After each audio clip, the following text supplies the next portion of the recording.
I'm gonna get started. Okay.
Good morning and welcome to Channing Unitarian Universalist Church. We're glad you joined us for worship this day.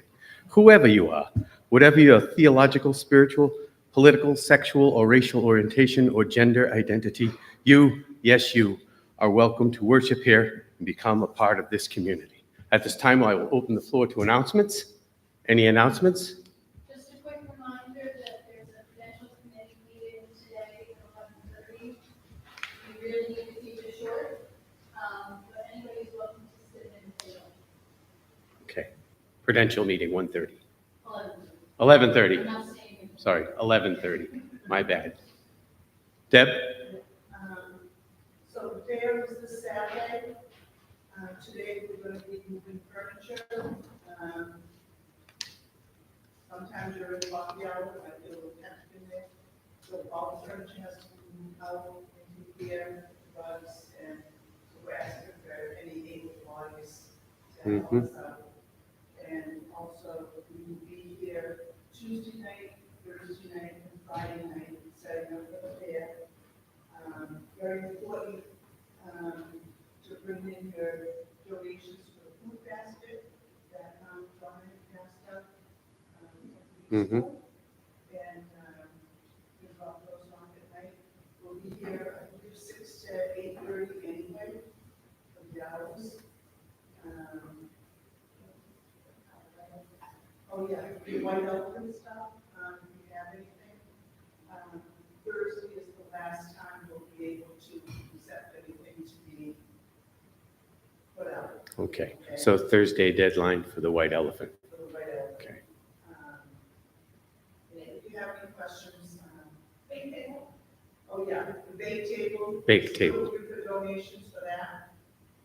Just make sure you, lay the items, for people that are purchasing, so they don't, put up Ingredients, not allergies or anything like that. Okay. If Putting tables out today. there will be some rearranging of furniture, if you didn't hear that today, we need to get some furniture out of the coffee area sometime today and into the sanctuary here, and then there will be some setup of tables. Any other details you missed, touch base with Deb, Donna, or Erin. Anything else? Okay, I will turn it over now to a man I'd like to call the Right Honorable Rick Snee.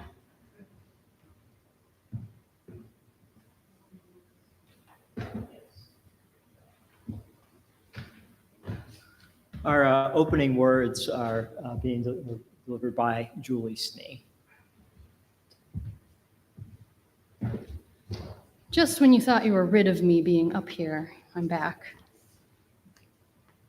Before I read my opening words, I just want to say that I know everybody here has had a lot of feelings to process the past couple weeks.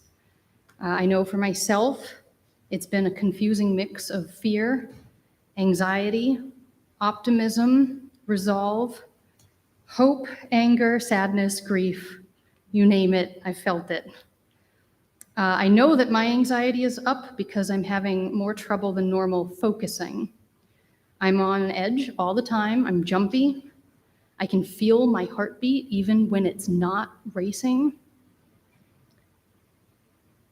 Sometimes I even start shaking when I'm just doing normal mundane tasks.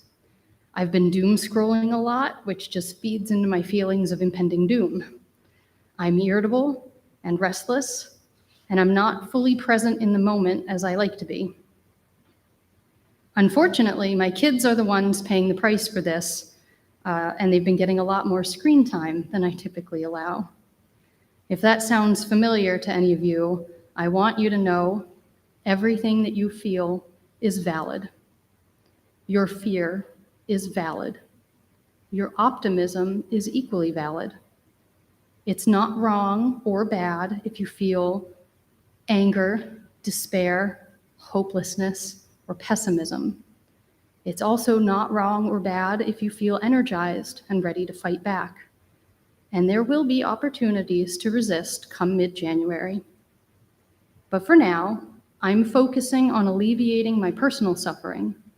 I'm trying to find my way back to the calm rage that I almost always feel, as opposed to the out-of-control rage that currently consumes me.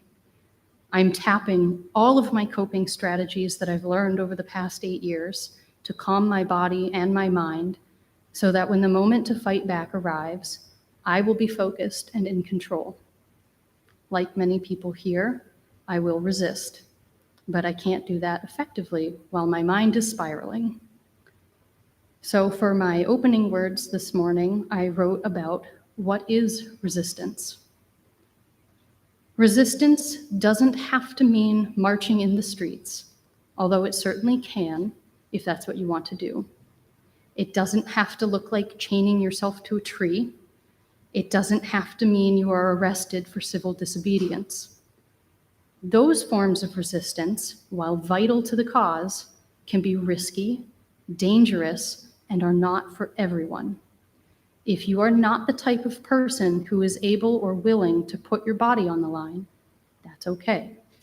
There are other ways to resist that are just as powerful and have as much merit as using a leaf blower to redirect tear gas toward oppressors. Resistance can be growing and foraging your own food and supporting local agriculture instead of spending your money at supermarkets buying mass-produced food that is lower quality, destroys the environment, and lines the pockets of billionaire oligarchs who are propping up fascist leaders. Resistance can be fixing broken things, mending clothing, or buying and trading secondhand items instead of participating in the overconsumption culture that drives an economy that's focused more on investor dividends than human rights and ecological responsibility. Resistance is making art, writing stories or poetry, playing music, dancing, any form of creative expression that allows the messages of the marginalized to break through censorship. Resistance is feeding strangers without asking why they are hungry, and welcoming immigrants without questioning how they got here. Resistance is raising your children to be kind and compassionate to everyone, even when it's hard to love your neighbor. Resistance does not demand showy acts of bravery from every person. It asks just as much for the small ways in which we can hold on to who we are so that we don't get swallowed up into a culture of fear and control. It asks us to survive with our values intact so that we can pass them on to our children and grandchildren. And in that way, they will know a better world once existed and can exist again, but only if we resist.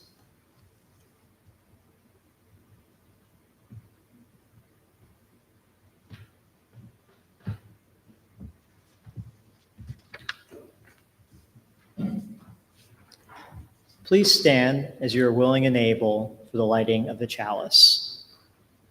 You'll find the words that we are saying today in your insert in the order of service, and they are different from our normal ones. They're specific for today's message.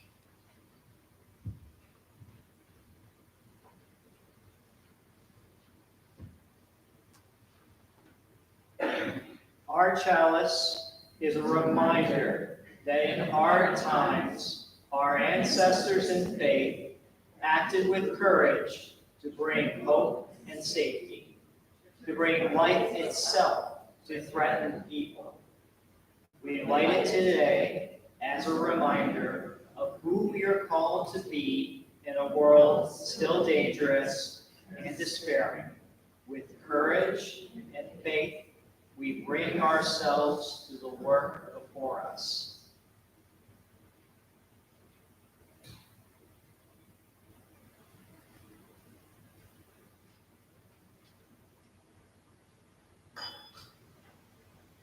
And now if you will recite with me our affirmation for this church.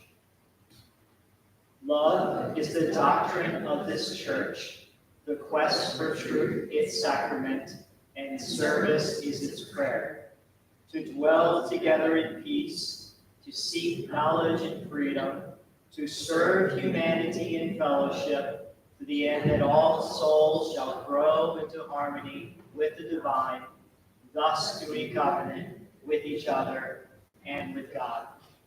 And now if you'll please remain standing just a little bit longer for our opening hymn. It certainly helps open up the pipes if you haven't sung it all morning like I have. To number 119, your gray hymnal, Once to Every Soul and Nation.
And now, this is the moment in our service where we will share our joys and concerns with one another, whether they be concern for the greater community and the world, or just those joys and concerns that we share in our daily lives. Sorry, the puppy needed my attention. I have a joy. What's his name again? Cassidy. Cassidy. It looks like Cassidy also has a joy. Cassidy's excited that someone's standing up here with him.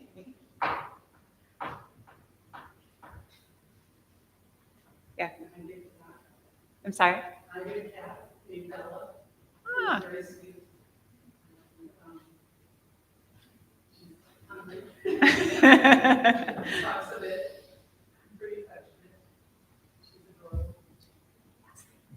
That is great for Bella and for having a new pet. In the back, yeah.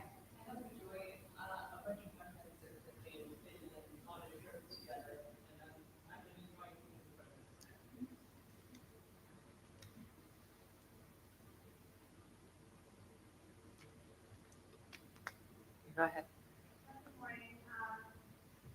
This week I have a result of a couple months' work with 2 House of Stones. That's always a good thing in my profession. And I guess it's a joy and a concern.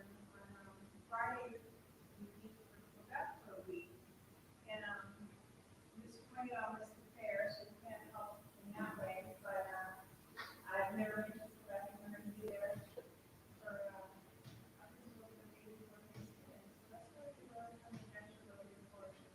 You're not house hunting, are you?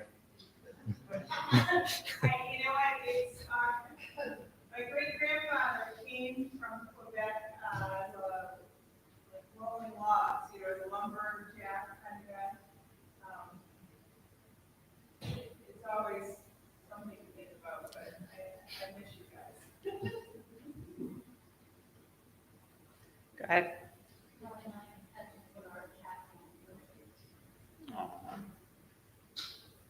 For the inevitable with our pets? I just want to share about my art class that I'm writing in my home studio, and it was nice that we was distracted by the place.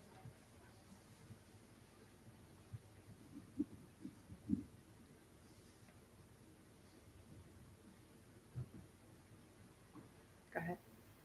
I can start thinking about with the changes.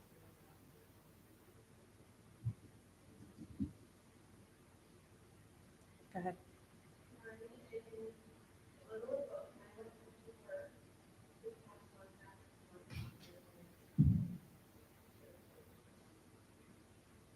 For changes for you, and I'm sure for family as well. Go ahead. I mean, overwhelming anxiety and sorrow for our world and its near future. I'm happy to share that Will's Western Alamo snake Amber, who's been on under strip since the first week of July, had 2 meals this week. So she's gonna live. That's great. For Amber. Not one more, just concern, but a little joy, or concern, my, family friend has cancer, and it, when he started with her when I was here, What's the friend's name? so For Joey. Great.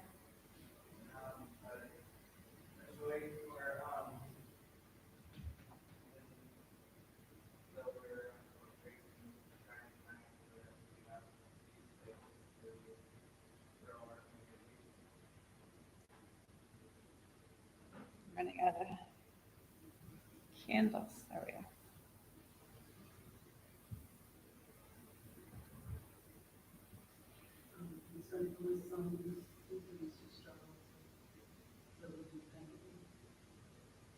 For your son.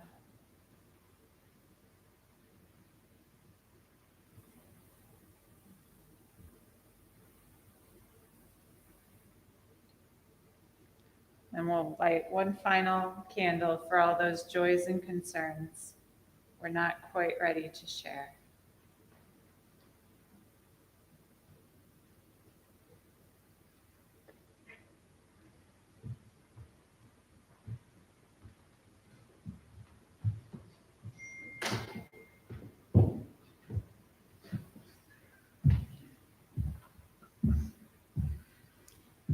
It's good to see everybody. There is so much fear and anxiety, and as Julie mentioned, all kinds of emotions people are experiencing right now. So I'd like to take a moment and invite you to join me in a meditation. And this is just one way that we can address some of that. So I encourage you and invite you to close your eyes if you're comfortable doing so. And just focus your awareness on your body. Just notice how your body feels right now. Notice any place where you may feel tension or stress. Any emotions, any fear, anxiety, or any other unwanted emotions.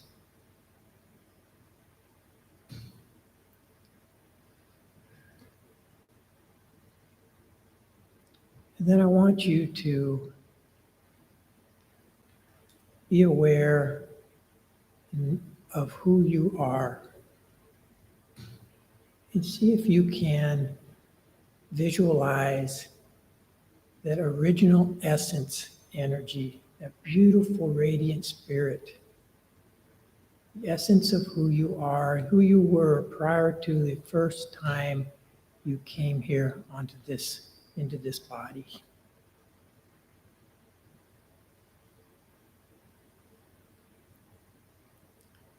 And say hello to that energy, that spirit, him, her, them, however you see them.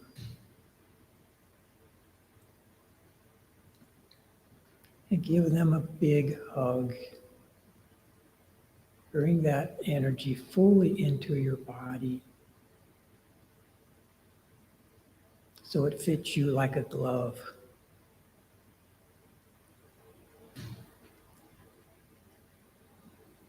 And know that that is your true essence, that's your true self. Nothing that you have ever done or that has ever been done to you can lessen the beautiful essence of who you are.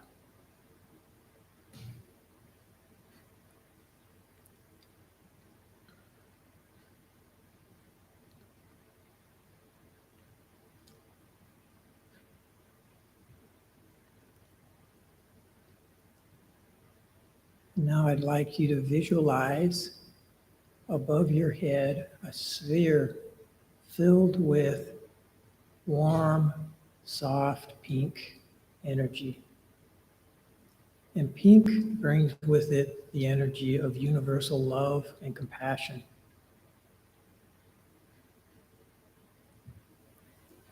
And allow yourself to feel that energy from that sphere flowing down into your body. And notice how this pink love energy feels. Allow it to flow into every cell of your body. And any place where you feel fear or anxiety, anger, resentment, or any other emotions that are not in harmony with you. Allow this pink energy to envelop them.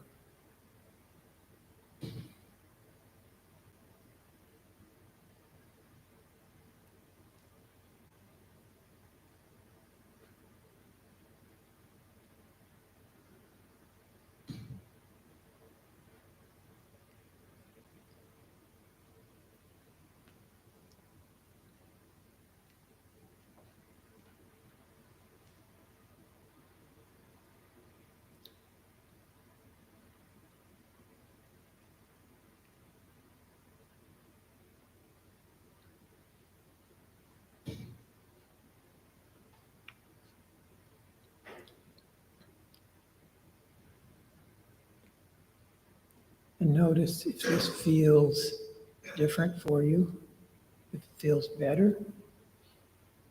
Remember this setting in your body so you can come to it again anytime you need it.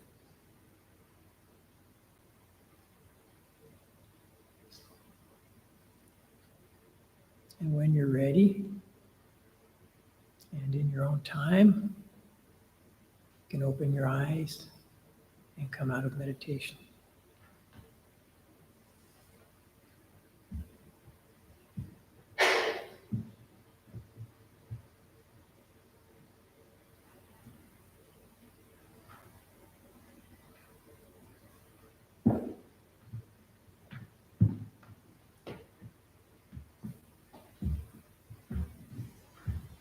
Please remain seated as we sing hymn number 123, Spirit of Life.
we will be collecting 2 offerings today. The first is to support this church and its many ministries and services to our community, and the second for Rockland Holiday Magic, which is a fund to help bring Christmas gifts to children who have less.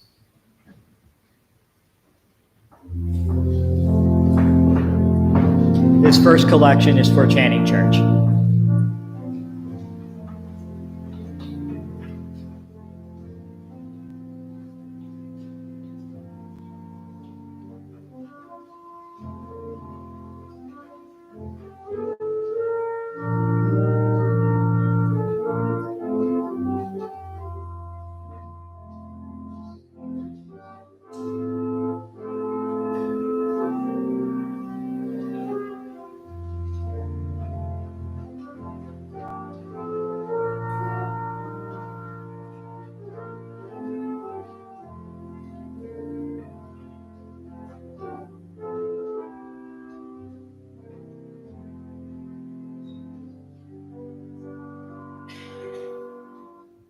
And now for Rockland Holiday Magic.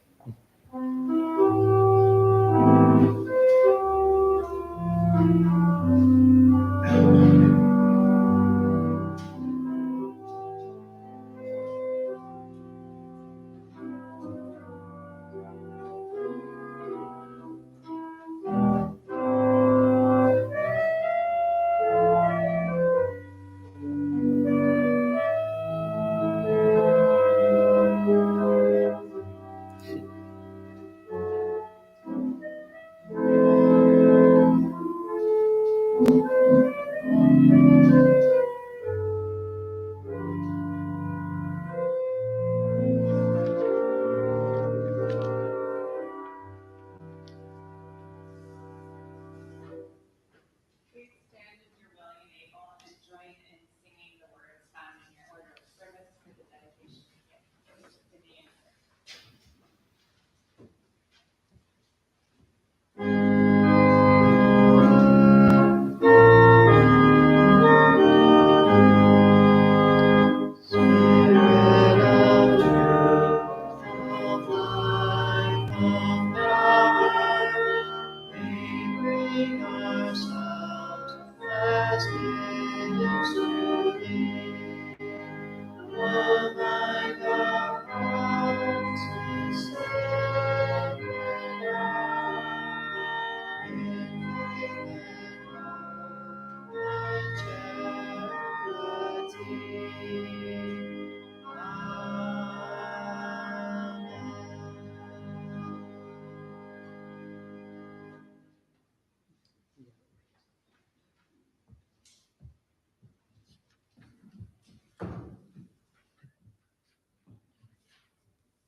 To be a Unitarian Universalist means we'll never be done with the work of telling the truth about oppression, the work of resisting any laws, policies, or practices that deny anyone their humanity, the work of stubbornly seeking out the spark of the divine in each other, no matter what, the work of creating heaven on earth. To be a Unitarian Universalist also means we're not alone in the work. We're not alone because of our promises to love one another. And we are not alone because we are companions on the journey. We grow ourselves into allies, helping one another get free, because none of us is truly free until we are all free.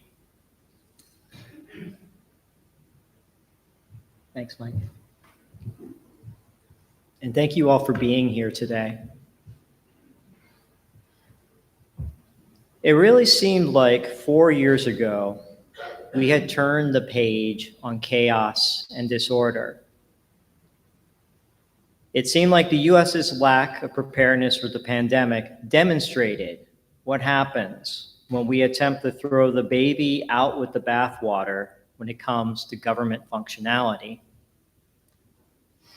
And yet, as we continue to watch the slow rollout of election results and nihilistic cabinet choices, we see that the last 4 years may have only been a reprieve, and that post-COVID voters are once again evenly divided between the post-World War II status quo that we inherited and the 21st century obsession with disrupting older paradigms.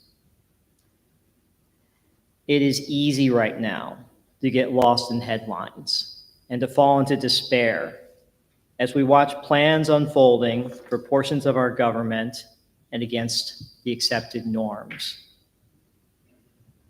I myself find myself saying out loud as I get alerts to my phone, him? Her? Those two idiots? I offer up two, maybe not comforts, but strategies to get through the holidays.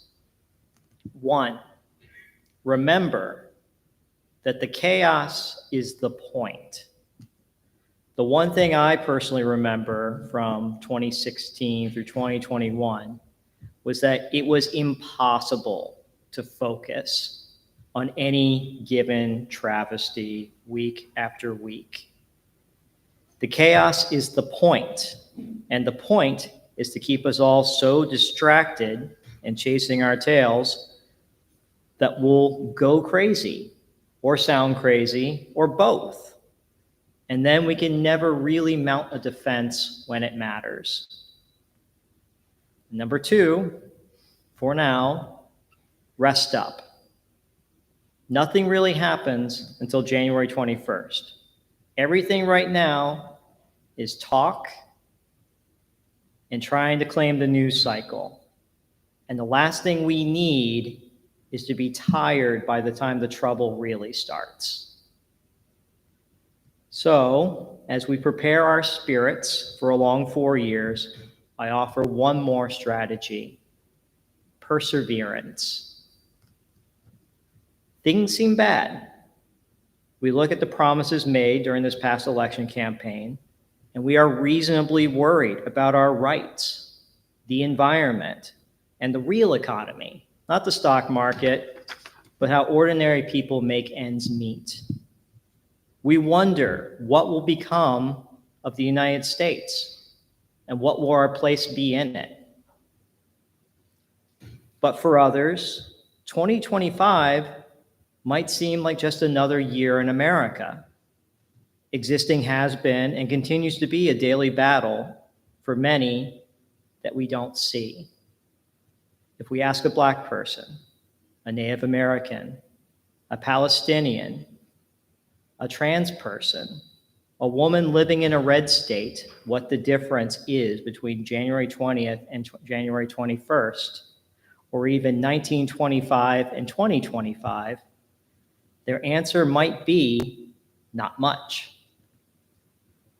And from the Unitarian Universalist perspective, I believe that the answer for us should be much the same. If our struggle to make our world freer and safer were a line on a graph, that line is not peaks and valleys, but a continuous line through our history. Pardon me, Mr. Microphone. That our mission hasn't changed and won't change, but the urgency and obstacles may periodically become more manifest. Our faith traditions were born from conflict. Pardon me, let me take a sip there. That was my tongue telling me I'm thirsty. As Lauren brought up in her service near the beginning of this year, it was not universally agreed by members of the Council of Nicaea that Jesus and God were one and the same, or if Jesus was even divine. And one of those guys that said, no, Jesus was not part of a Trinity or whatever, i.e. one of our key Unitarian positions, that guy Arius, well, he ended up out on his ass, the one that he wrote in on. He also ended up excommunicated, and I like to think that the early Roman Catholic Church invented excommunication just to kick out one of our founding Universalists. So yes, he was both he stood for Unitarian ideals, but is considered one of the early Universalists. So you could say he was a UU. To borrow a page from our favorite constitutional originalists, I believe we can just go ahead and fast forward from the beginning of Christianity to the birth of the United States. Yeah. Everything out in between is just waiting for America to show up when it comes to world history, right? It's like when we celebrate birthdays, we don't count the 9 months before. So right at the beginning, at the founding of this country, we have Benjamin Franklin, John Adams, and Thomas Jefferson with one common goal in 1776, establishing an independent United States, and to some degree, without enslaved people. If that sounds vague, without enslaved people, that's because it kind of was. There were competing visions for what would happen to freed people once slavery stopped. Resettlement to Africa was on the table. And all three were Unitarians. So their opposition to slavery was complicated, and it was often conditional. Adams was against slavery, but he thought emancipation should be gradual to avoid disrupting, white people's lives. Franklin enslaved people early in life, but by the 1780s was completely against it. He established an abolitionist society, and by 1790, he had openly defied the writing in the US Constitution by submitting petitions that Congress had to address. And you have to keep in mind, at the time that the Constitution was ratified, there was a 20-year prohibition in law from forcing Congress to have to talk about slavery. So Franklin forced them to by collecting petitions and making them say the word out loud, the word that they did not even put in the Constitution, but wrote around euphemistically, often referring to people who had been enslaved as all other persons. Even Jefferson argued for ending slavery in Virginia, but because he was worried about the riots. He referred to slavery as holding a wolf by the ears, which gives watering the tree of liberty with the blood of tyrants a whole new context. And yet, he continued to enslave people, including the mother of several of his children, illustrating how you could be somewhat progressive in some, albeit cynical ways, but still fail to understand basic concepts like sexual consent. Unitarians and Universalists continue to fight against slavery through words, money, and deeds. In fact, 2 Unitarian ministers participated in a conspiratorial group called the Secret Six to fund John Brown's raid on Harper's Ferry. One of them, Thomas Higginson, served as a Union colonel in South Carolina with the 1st Black Regiment, the 1st South Carolina Volunteers, which was made up of local Free Gullah Geechee and men who had just escaped from slavery. Another Unitarian, Colonel Robert Gould Shaw, served as commander of the Massachusetts 54th Regiment, dying with freed Black men in South Carolina. Unitarians and Universalists opposed white supremacy in other forms, too.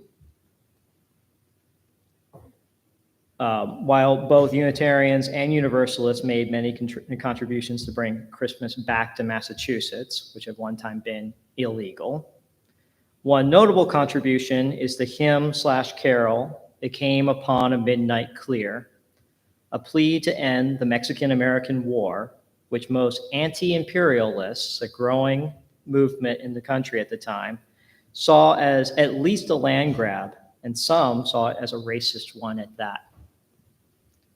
Unitarians and Universalists fought and struggled for women's rights too. 2 Universalists, Judith Sargent Murray and Mary Livermore, and 2 Unitarians, Margaret Fuller and Lucy Stone, advocated for women's suffrage as early as the 1790s, the very beginning of our constitutional government. Abigail Adams, the wife of John Adams, another Unitarian, worked behind the scenes through our nation's earliest days to both establish our country, keep our founding fathers from killing each other, and to establish and to secure women's equal place in it. In the more recent past, Unitarians, Universalists, and Unitarian Universalists have fought to address the inadequacies of our society to be free and fair for all, including participating in the civil rights movement. This includes freedom rider and UU minister James Reeb, whose murder by white supremacists in Selma, Alabama was cited by President LBJ when he signed the Civil Rights Act of 1965.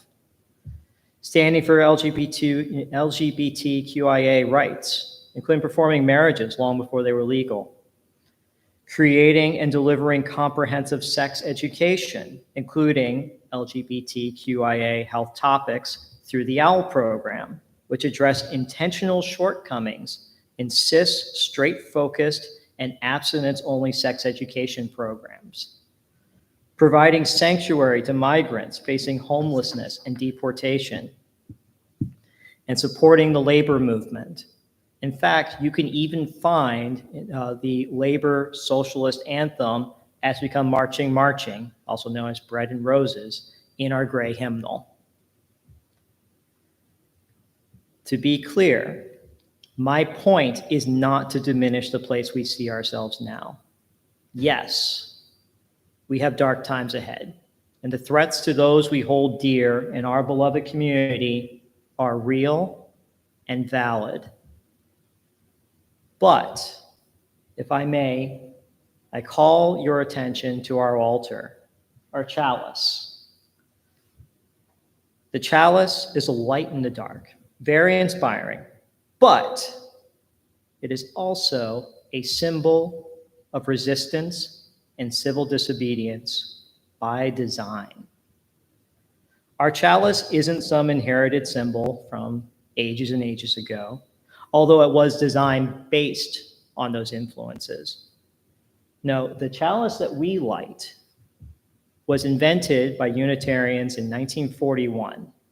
And so I bring up that year, you already know where I'm going with this, right? All right. The Unitarian Service Committee, as well as the Universalist Service Committee, took on the daunting mission to go to Europe and help refugees escape during World War II, 90% of which were Jewish people escaping the Holocaust.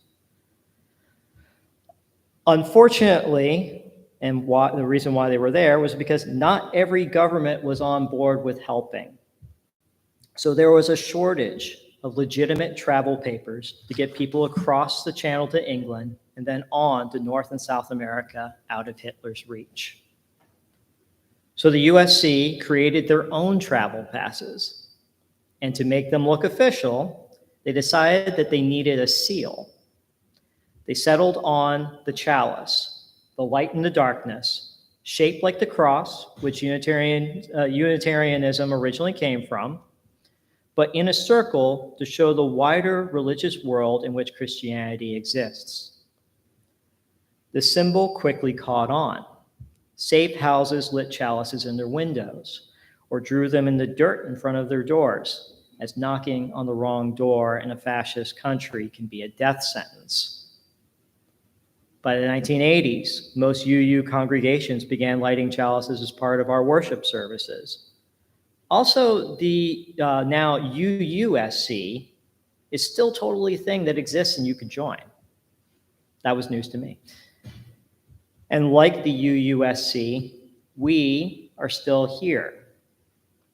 As members of this church, we are the inheritors of this flame. We're not lighting a new flame each Sunday.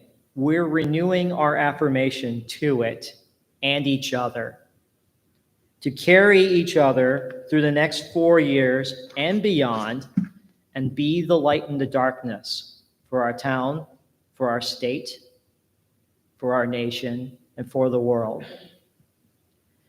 And that is why it is critical that we rest, breathe for a moment, because we must be prepared come January to resist the cynicism plaguing our world right now, show radical love and care for the victims of chaos agents, even those who do not yet recognize the threat or think it doesn't apply to them. Elevate the voices of those being scapegoated, like migrants, LGBTQIA folks, librarians, and others. Find ways to participate in our town's government, like joining boards and committees and the support networks for this town. Or if you don't live in Rockland, your own town. We're doing work with the Rockland Food Pantry. There's also the Friends of the Rockland Memorial Library. There are lots of, as Mr. Rogers said, look for the helpers. They're there and they're waiting for us. Continue to maintain and grow our own mutual support network, like the Sharing Shed. And most importantly, to live our values out loud, in public.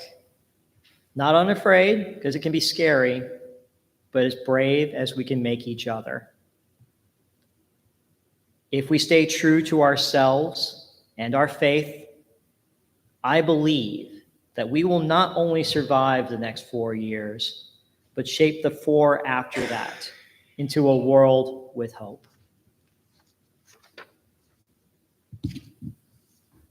And now, if you'll please stand with me, we'll sing our closing hymn, number 114, Forward Through the Ages.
as we head to coffee hour after we extinguish the chalice and we engage in the work of preparing our hall for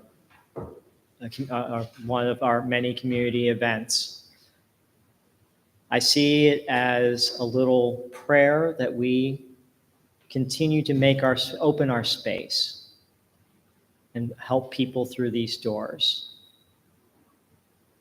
And so with that, let's extinguish our chalice. We stand as we look on the table.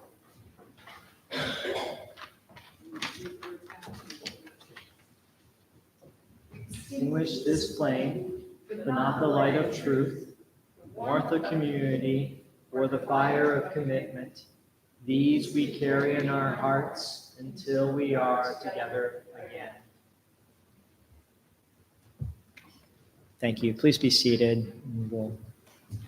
Maddie will play our postlude.